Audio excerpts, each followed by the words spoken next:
आत्मवंदन सगळ्या माझ्या कुटुंबियांचं स्वागत करते आपल्या सत्रामध्ये. खूप प्रणाम, नमस्कार सगळ्यांना आणि हृदयातून प्रेम प्रकाश पाठवत आपल्या आजच्या सत्राची सुरुवात करू. आपले सगळ्यांचे लाडके प्रिय महाअवतार बाबाजी, एक प्रेमळ मास्टर जे सगळ्यांच्या आयुष्यात कुठल्या ना कुठल्या रूपाने येतात आणि त्यांचं आयुष्य प्रकाशाच्या मार्गावर घेऊन जात, एका मोठ्या बदलाकडे, आपल्या मूळ स्वरूपाकडे घेऊन जातात. सोबतच आनापानासती ध्यान घरोघरी पोचवून पितामहा पत्रीची प्रत्येक जीवाला आपल्या मूळ स्वरूपाकडे घेऊन जायचं काम करत होते. त्यांच्याच मार्गावर आपण आहोत, त्यांच्या प्रकाशात. अशा आपल्या लाडक्या पितामहांचे सुद्धा खूप आभार व्यक्त करत, त्यांचं स्मरण करत, त्यांनी सांगितलेल्या सगळ्या मूल्यांना आपल्या हृदयामध्ये जपत, त्यांनी दिलेली शिकवण जास्तीत जास्त आपल्या आयुष्यात रोज उतरवत, आपल्या उच्च आत्म्याचे आभार मानत आपण सगळेजण या सत्रामध्ये येऊ. आपल्या युनिफाईड, एकत्रित, एकीकृत या आपल्या अशा फॅमिली सोबत एका नवीन अभ्यास, एका नवीन ध्यानाची सत्राची आपण सुरुवात करू. आपल्या सगळ्यांच्या या अभ्यासक्रमामध्ये अनेक गोष्टी आपल्याला सगळ्यांना समजत आहेत आतून. या आपल्या प्रश्नातूनच ते समजतं की कुणाचा अभ्यास कसा चालू आहे, काय शंका येत आहेत, काय फिलिंग्स आहेत, आपल्याला काय वाटतंय आतून, कसं होतंय फील, कुठे अडचणी येत आहेत. ह्या सगळ्या आपल्या रोजच्या दिवसाच्या घटना ह्या सगळ्यांवरूनच आपण बघू शकतो की आपण कुठे पोहोचलोय, आपल्याला काय अजून बघायचंय. तर युट्यूबवर ना एका ताईंनी एक छान प्रश्न लिहिला होता मला. आज त्याचं उत्तर पण त्याच्यावर द्यायचा प्रयत्न केला. की त्यांनी एक तर लिहिलं होतं की उच्च स्व पहिल्यांदा बनवला गेला की आपण बनवलं गेलो, असं. तर तो प्रश्न वाचल्यानंतर म्हणजे अजून त्यांनी मला वाटतं पुस्तक वाचायला सुरुवात नाही केलेलं आहे. पण तरी आपल्याला सगळ्यांना माहिती, तरी पण एकदा सांगते हा प्रश्न, की आपल्या उच्च स्वची निर्मिती पहिल्यांदा झाली का आपली निर्मिती पहिल्यांदा झाली?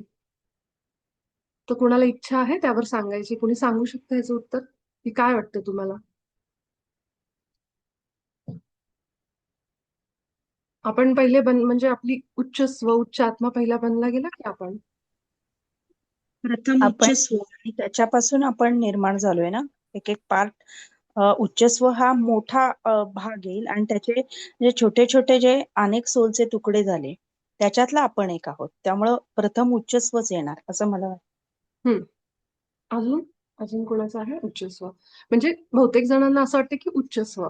आता बाबाजींचा जर आपण धडा बघितला ना, मला वाटतंय मागचा धडा, 9वा धडा, 9वा धडाच ना. हा, त्या धड्यामध्ये एक इच्छा जे लिहिलेलं आहे ना, तर किंवा मला वाटतं 7वा असेल, जिथं विचारांची सुधारणा. त्यामध्ये बाबाजींनी एक वाक्य लिहिलंय बघा, की ईश्वराच्या एका विचारातूनच अणुरेणू ब्रह्मांडाची आणि अ, आत्म्यांचे सगळे ब्लू प्रिंट ह्या सगळ्यांची निर्मिती झाली. म्हणजे सगळे आपण त्याच्यातून जन्माला आलो. आता थोडंसं आपण अजून मागे गेलो तर आपल्याला कळतं, जिथं उच्च स्व बद्दल बाबाजींनी सांगितलंय, तर तिथं काय सांगण्यात आलंय, की उच्च स्व आणि निम्न स्व ही जी दोन शब्द आहेत ना, ती केवळ आपल्याला समजावं म्हणून आहेत, की आपण जे या शरीरामध्ये आहोत, आपल्याला वाटते की आपण एवढेच आहोत, एक लिमिटेड आहोत, असेच आहोत आपण, है ना.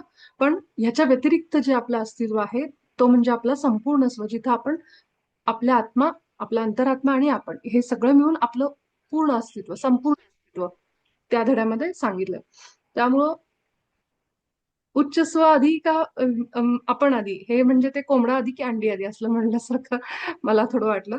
पण मुळात असं आहे की आपण सगळेजण एकच आहोत ना. उच्च स्व जरी आपण त्याला नाव उच्च आणि निम्न असं म्हटलंय, तर प्लीज थोडं समजून घ्या की असं कुणी पहिलं हे आलं, पहिली निर्मिती त्याची ह्याची असं नाहीये. आपण सगळे एकाच वेळी, एकाच विचारातून, एका क्षणामध्ये तसेच निर्माण झालोय.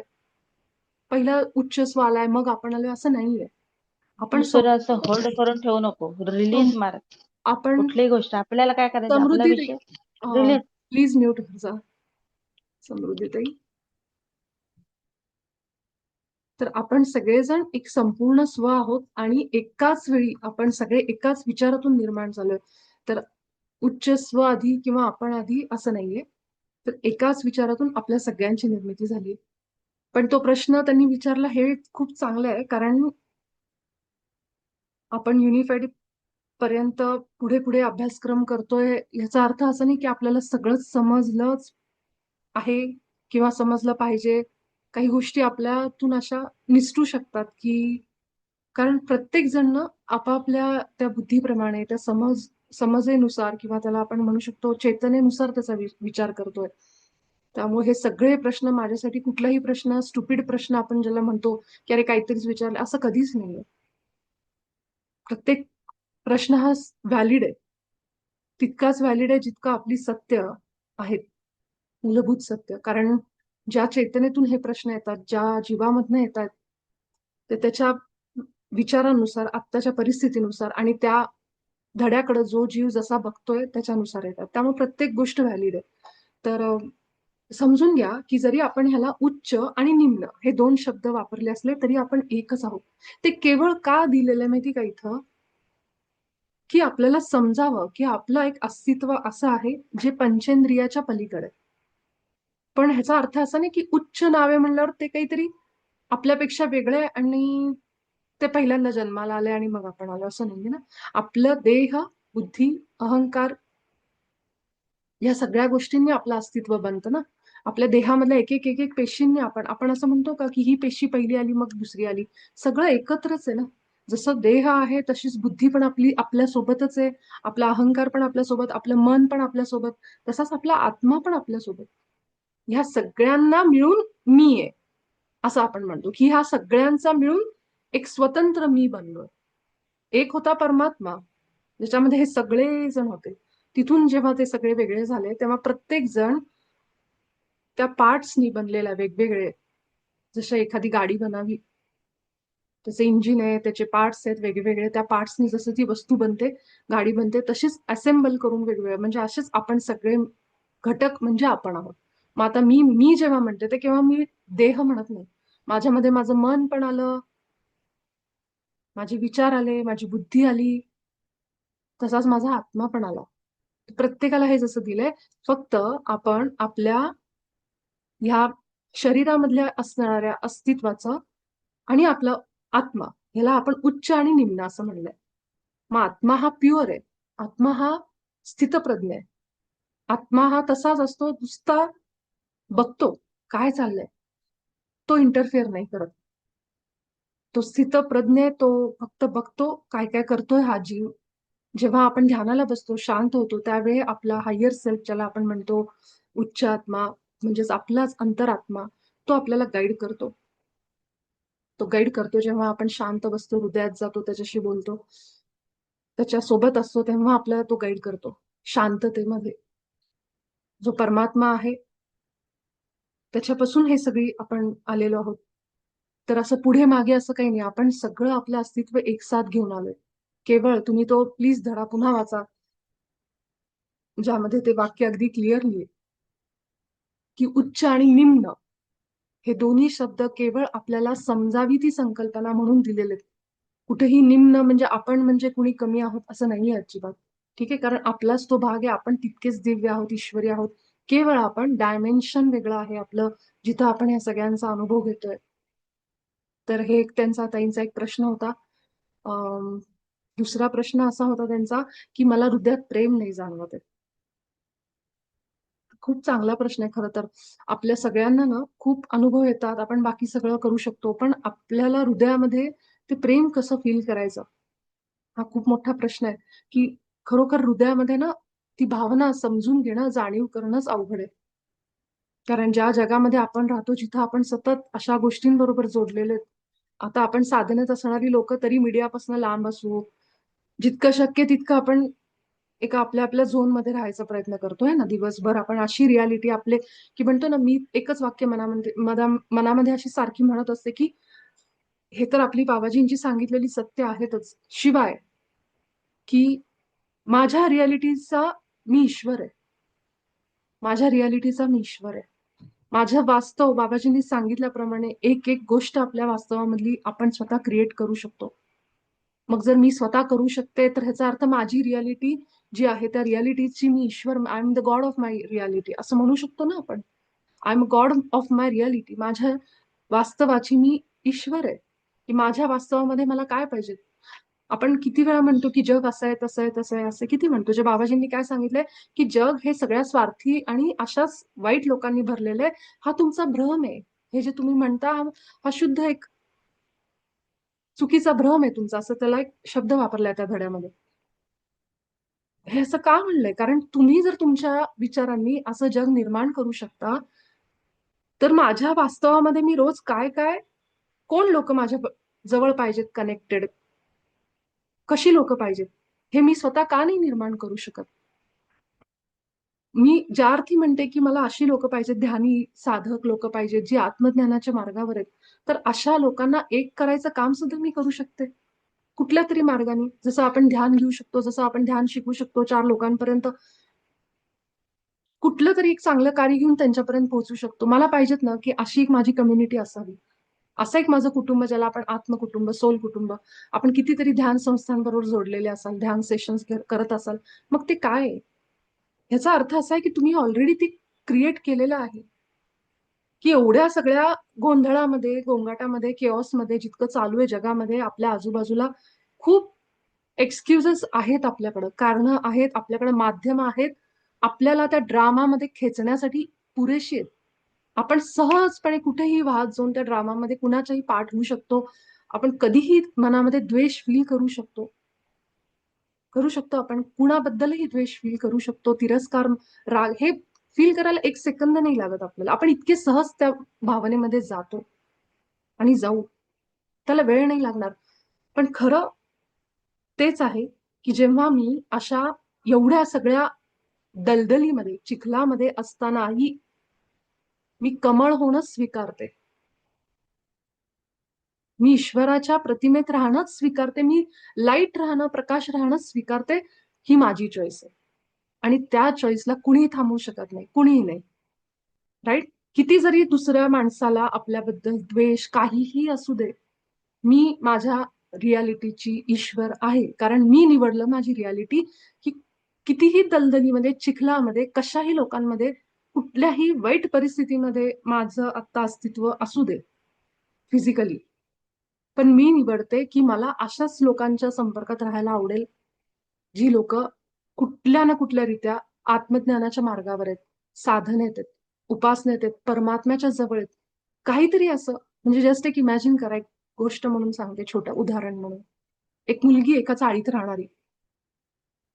आता चाळीमध्ये काही सगळीकडेच अशी वाईट परिस्थिती नसते. किती चांगली लोकं असतात. पण असं आपण एक कॅरेक्टर आपल्या डोळ्यापुढे इमॅजिन करू. अशी एक मुलगी आहे, की जी अशी ना एकदम वाईट परिस्थिती आहे तिची. घरामध्ये दिवसभर भांडणं आहेत.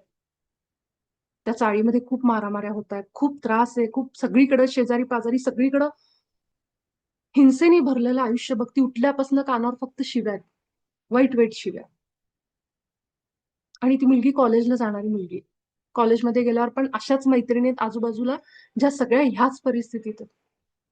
विचार करा थोडासा, की कसं त्या मुलीनी प्रकाश निवडावा. मी अगदी प्रॅक्टिकल गोष्टींवर बोलते. त्या मुलीनी कसा प्रकाश निवडावा. मला कुठेतरी ना मला खूप वाटायचं, की मी कॉलेजमध्ये लेक्चरर व्हायच्या आधी म्हणा किंवा लेक्चररशिप जॉइन केल्यानंतर सुद्धा माझं शिक्षण एमसीए कॉम्प्युटर सायन्समध्ये झालं. ते करत असताना सुद्धा मला माहित नाही, मी अनेकदा ना अशा गोष्टी केल्यात, की ऐकून मला म्हणजे आठवून मलाच नवल वाटतं, की एक ठिकाणी असंच कुठल्यातरी एका संस्थेचं मार्केटिंगचं काहीतरी मी करत होते. त्यांची पुस्तकं विकायची का असं काहीतरी होतं ते.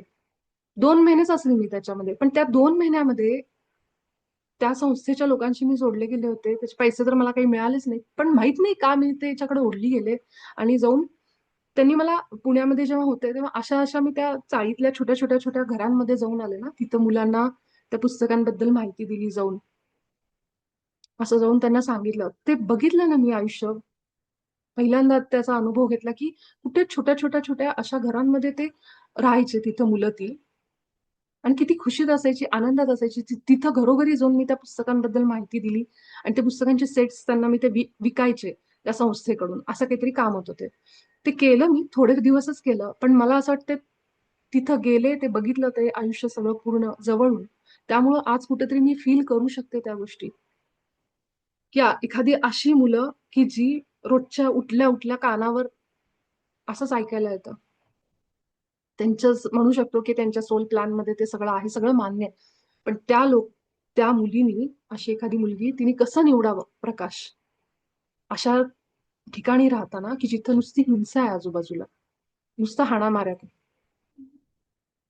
त्या ठिकाणी प्रकाश निवडणं, त्या प्रकाशात राहणं, होल्ड करणं स्वतःला, त्याच चांगल्या मार्गावर राहणं, जो परमात्म्याचा मार्ग आहे, ते फार अवघड आहे ना.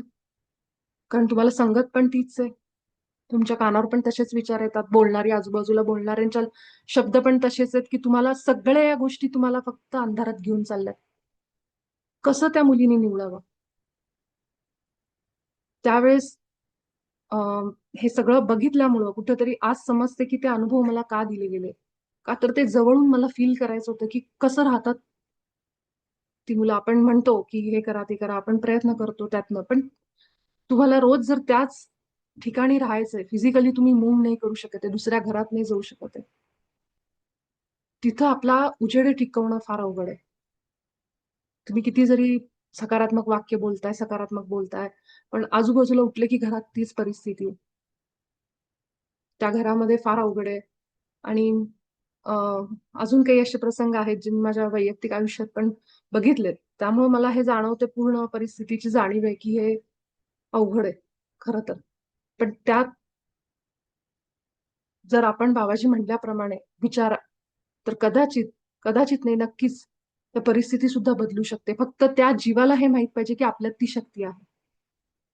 की मी माझ्या विचारांनी सृजन करू शकते. हे त्या जीवापर्यंत पोहोचलं, की तुझ्यात आहे. तू ह्या दलदलीतून सुद्धा तू बाहेर पडू शकते.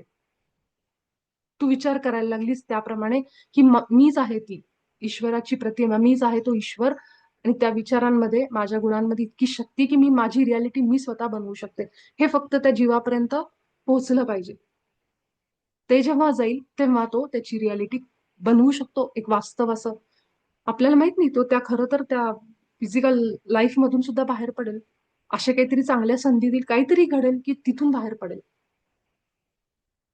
तर इतका विश्वास आपला ह्या मार्गावर पाहिजे, की काही जरी झालं तर डळमळायला नाही पाहिजे.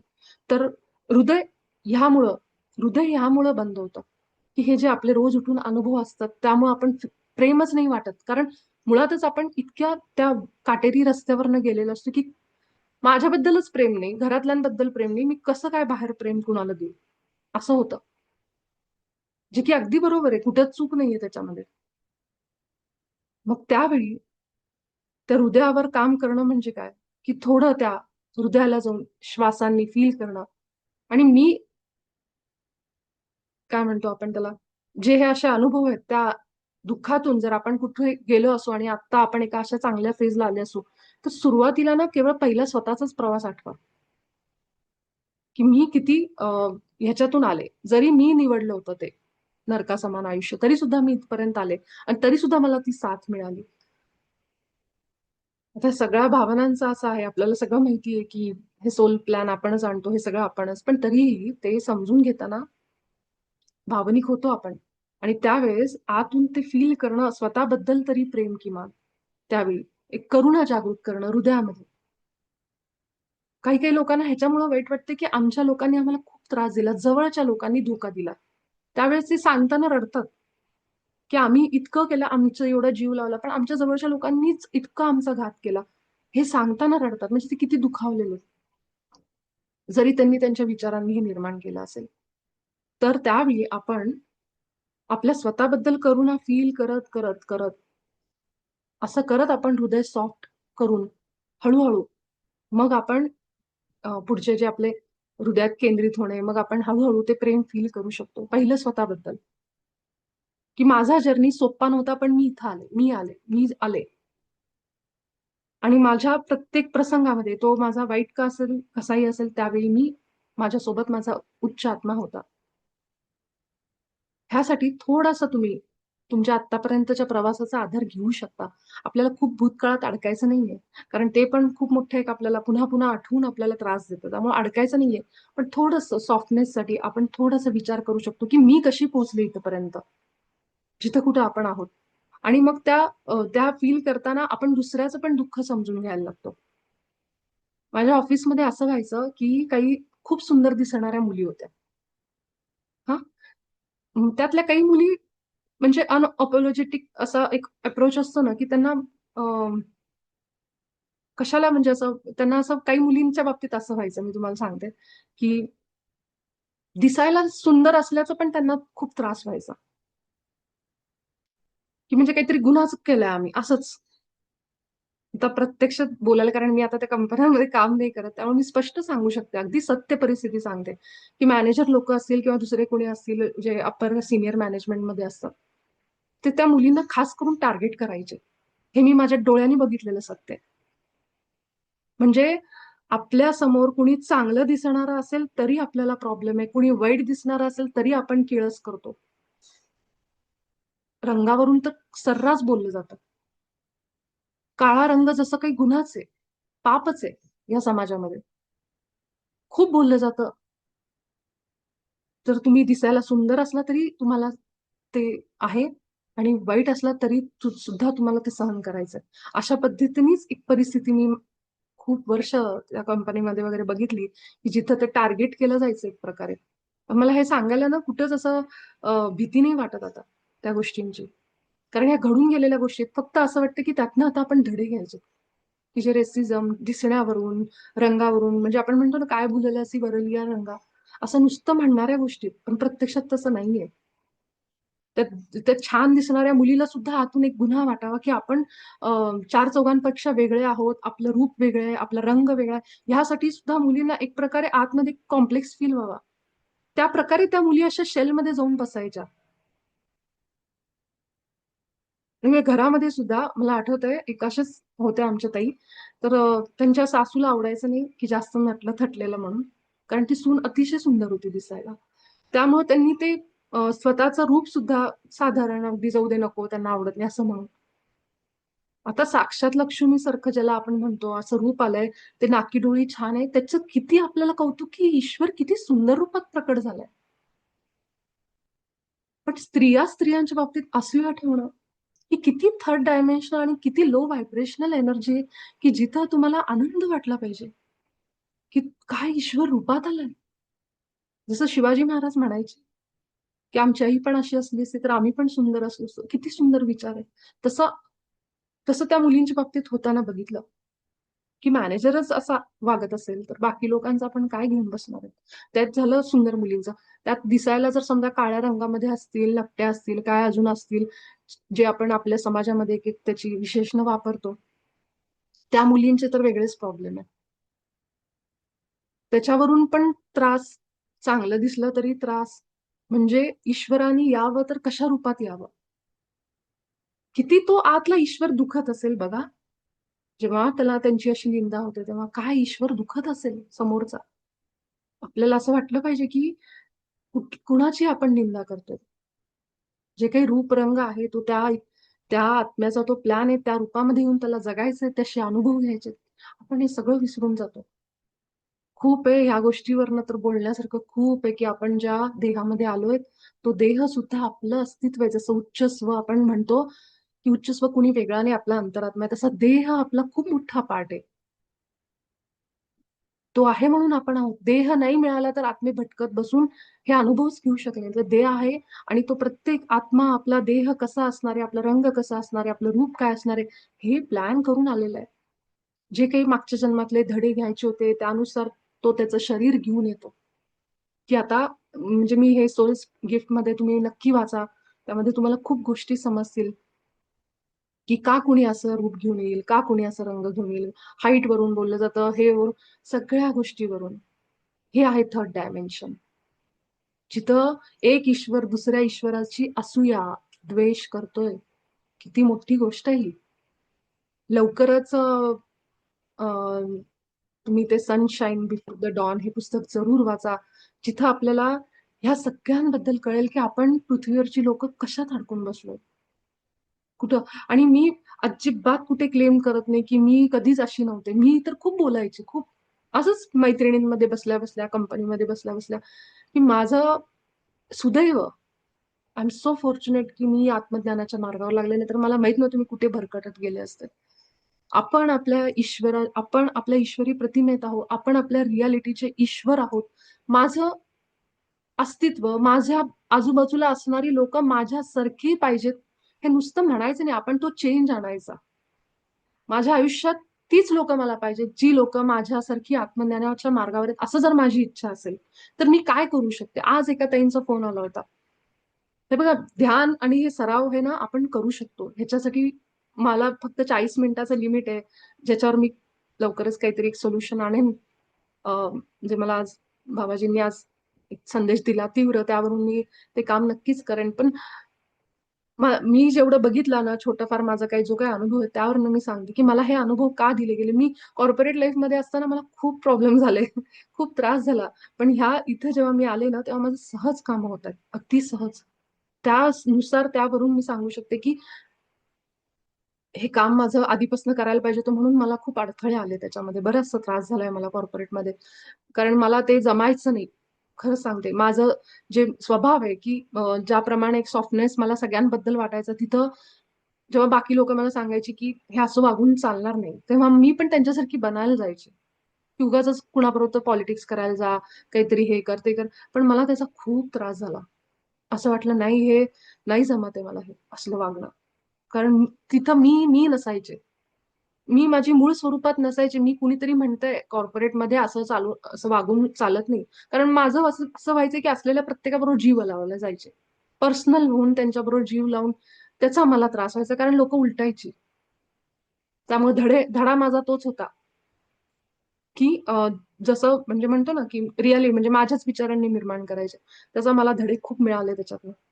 शेवटी शेवटी असं झालं की मी त्यांच्यासारखी बनायला गेले, पण मग तिथं मी नव्हते, माझ्या मूळ स्वरूपात नव्हते. आणि जिथं आपण मूळ स्वरूपात नाहीये, आपल्या ईश्वरी स्वरूपात, आपल्याला जाणवत होता अंधार की मी नाहीये अशी.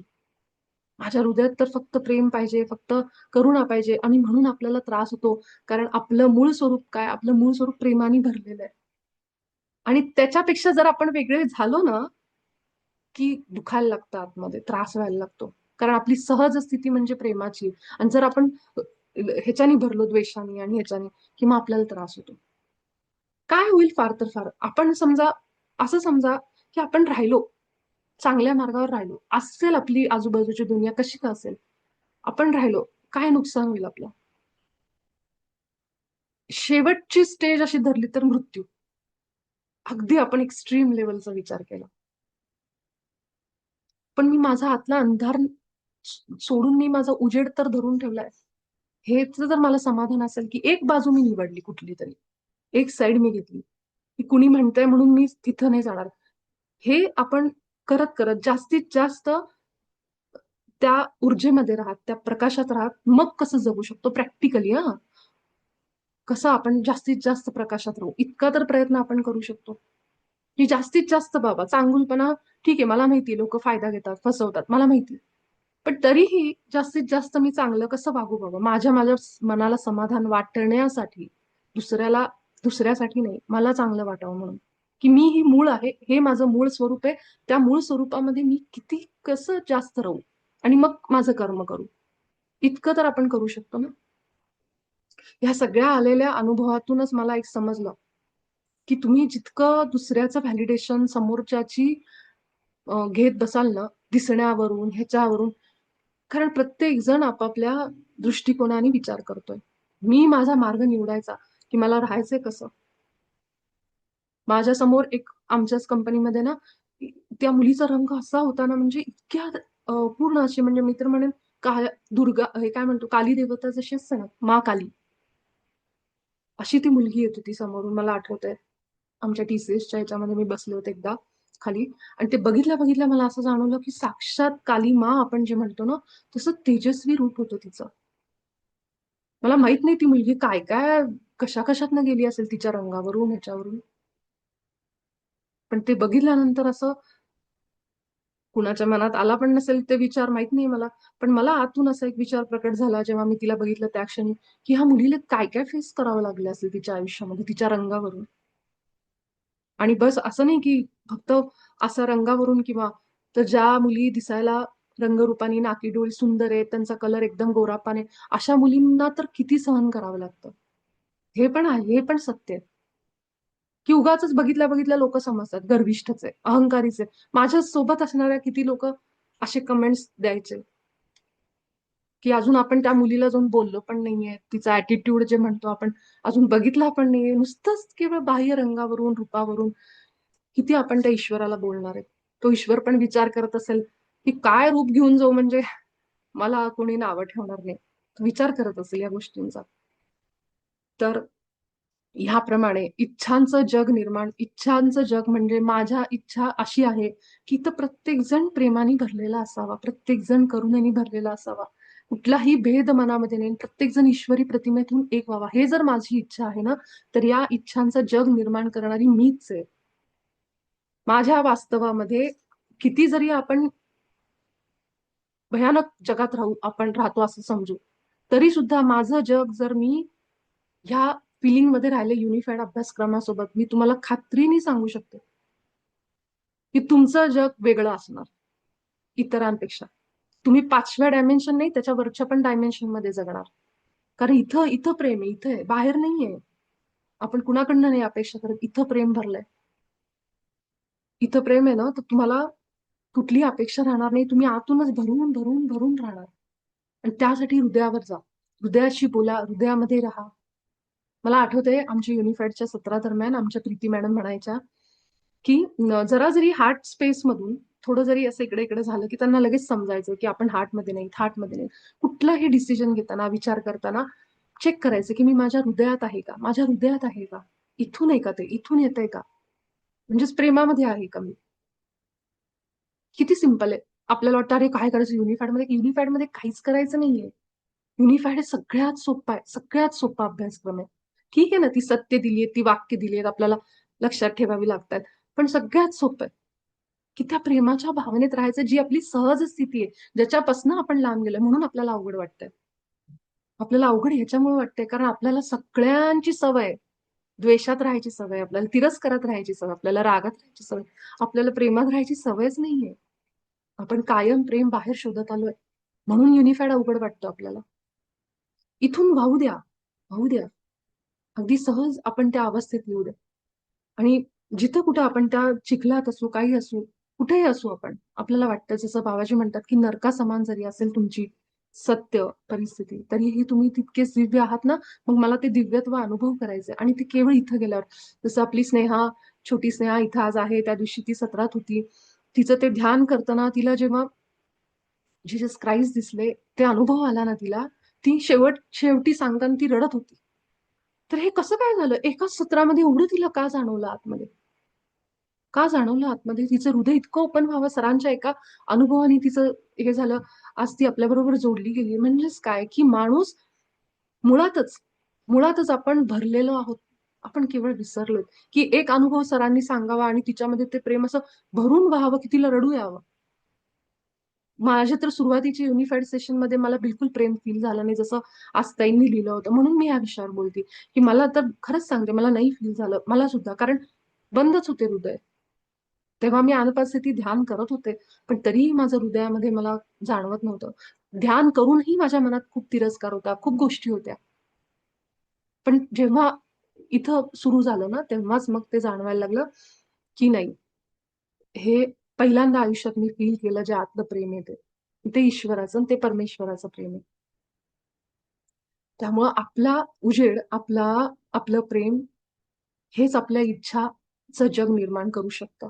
जे आपण म्हणतो ना, की आपल्याच इच्छांनी, आपल्या इंटेन्शननी, आपल्या ह्या व्हायब्रेशननी माझ्या आजूबाजूला कोण असावं हे मी निवडणार. मला हे नकोय ना, की अशी लोकं जी मला अं, हे करतायत, ते करतायत. तुम्ही त्याप्रमाणे विचार करा. कशावर फोकस करायचं मग? प्रेमावर करायचं. आतमध्ये जाऊन माझ्या प्रेमावर, माझ्या ईश्वराच्या गुणांवर मी दिवसभर विचारत असेल ना, तुम्ही बघाल की ही लोकं कुठे गायब होतील तुमच्या आयुष्यातनं. गायब झालीत माझ्या आयुष्यातनं लोकं. मी खरं सांगते, आज मी युट्यूबवर हे सगळं बोलतीये मला माहितीये, पण ती लोक निघून गेलीत माझ्या आयुष्यातनं. ती लोक आज मला वर्षानुवर्ष दिसत नाहीत, बोलत नाहीत माझ्याशी फोनवर. अशी लोक. म्हणून मी सांगते की आपली रियालिटी आपण बनवतो. ती लोक वाईट आहेत असं नाहीये. ती लोक खूप चांगली आहेत. ती ईश्वरी प्रतिमा आहे, साक्षात ईश्वर आहेत. पण सध्या मी ज्या अवस्थेला आहे, कुठेतरी तो एक फरक आहे. हे पण सत्य आहे. आज ती लोक नाहीयेत माझ्या आयुष्यात. आणि मला बिलकुल त्यांच्याबद्दल इतकंही राग नाहीये, कारण सारखं प्रेम प्रकाश पाठवते मी त्या लोकांना. जिथं कुठे असतील त्यांना मी प्रेम प्रकाश पाठवते. कारण आपण जेव्हा सृष्टीला प्रेम पाठवायला लागतो ना, सृष्टीचा पार्टच आहेत ते. आपल्याशी सगळ्यांशी ते हृदयातून प्रेमाने जोडलेले आहेत. आपण केवळ हे ड्रामा करतोय, नाटक करतोय. पण हे जे आपल्या आजूबाजूला कोणी आलं, काही सांगितलं, त्या ड्रामापासून किती लांब राहायचं हे आपण ठरवायचं. की मला थर्ड रियालिटी पाहिजे, तर ठीक आहे, हरकत नाही. आपण त्या ड्रामामध्ये पार्टिसिपेट करा. द्वेष फील करा, अहंकार फील करा, राग फील करा. परत बाहेर या. तुम्हाला अगदीच नाही जर त्याच्यापासून लांब जाता आलं, पुन्हा बाहेर या, पुन्हा आतमध्ये या. हे एकीकृत क्षेत्र आहे आपलं. पुन्हा आतमध्ये या, पुन्हा प्रेम फील करा, पुन्हा एकदा त्या भावनेत जा जी ईश्वराची भावना आहे.